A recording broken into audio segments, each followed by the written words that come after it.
Perkenalkan, nama saya Indah Zahrani. Saya dari kelas 4 DD.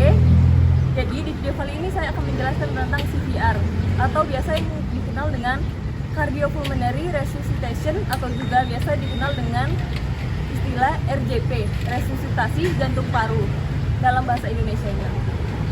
Arti dari CPR adalah salah satu upaya pertolongan pertama gawat darurat secara medis yang dilakukan ketika ada seseorang pasien henti jantung.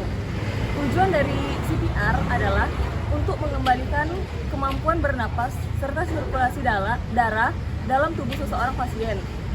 Sebab pernapasan atau aliran darah yang berhenti dapat memicu terjadinya kerusakan otak sehingga berpotensi menyebabkan kematian dalam hitungan 8-10 menit. Berikut adalah kondisi yang memerlukan CPR. Yang pertama itu tercekik, kedua mengalami kecelakaan, ketiga hampir atau telah tenggelam, keempat mengalami serangan atau terhentinya jantung, kelima tersedat hingga jalur pernapasan tidak lancar, keenam keracunan narkotika, alkohol, dan zat-zat lainnya, ketujuh terlalu banyak menghirup asap hingga sesak napas. Berikutnya adalah persiapan CPR. Yang pertama itu tentukan lokasi korban, kedua cek kondisi korban, yang ketiga cek tanda vital pada korban, keempat itu amankan korban, kelima hubungi instansi terkait yaitu 112. Nah, berikutnya adalah prinsip dasar dari CPR yang dikenal dengan DRS ABC, yang dimana danger atau bahaya. Danger atau bahaya, sebelum menghampiri korban, lihat keadaan sekitar apakah aman untuk Anda dan orang lain. Yang kedua itu R, respon. Jika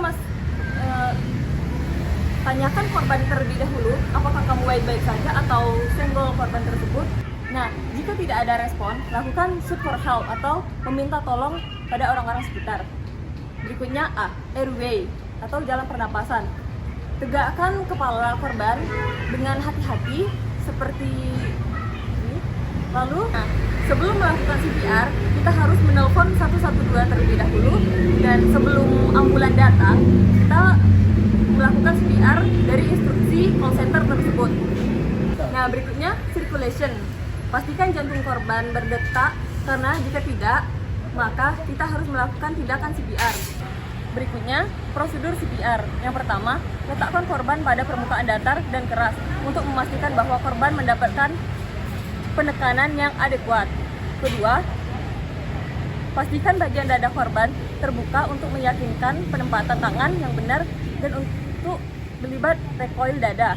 Letakkan tangan di tengah dada korban, tumpukan salah satu pangkat tangan pada daerah separuh bawah tulang dada dan tangan yang lain di atas tangan yang bertumpu tersebut.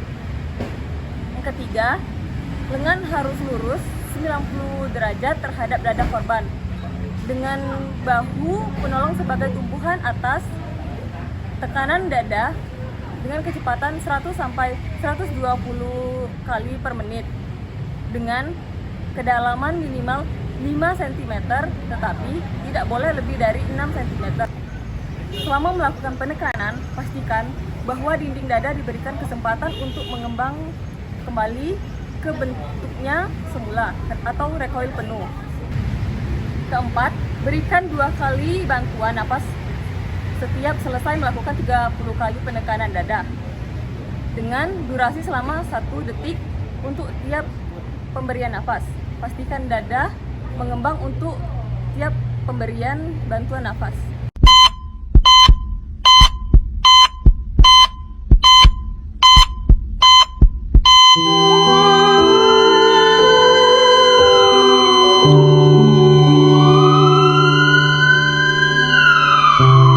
Lalu, hentikan prosedur CPR ketika tim medis datang membawa ambulan dan peralatan yang memadai.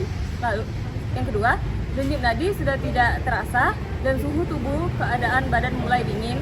Lalu, korban sudah terasa nadinya atau membuka mata return of circulation. Keempat, penolong sudah mulai terasa lelah. Yang kelima, ada permintaan untuk DNR, do not resuscitation, permintaan dari keluarga pasien. Yang keenam, atau terakhir, korban sudah mulai muncul tanda kematian pasti. Sekian video penjelasan tentang CPR dari saya. Nah, berikut adalah pentingnya belajar CPR agar kita dapat menyelamatkan nyawa orang yang kita cintai. Sekian video dari saya. Wassalamualaikum warahmatullahi wabarakatuh.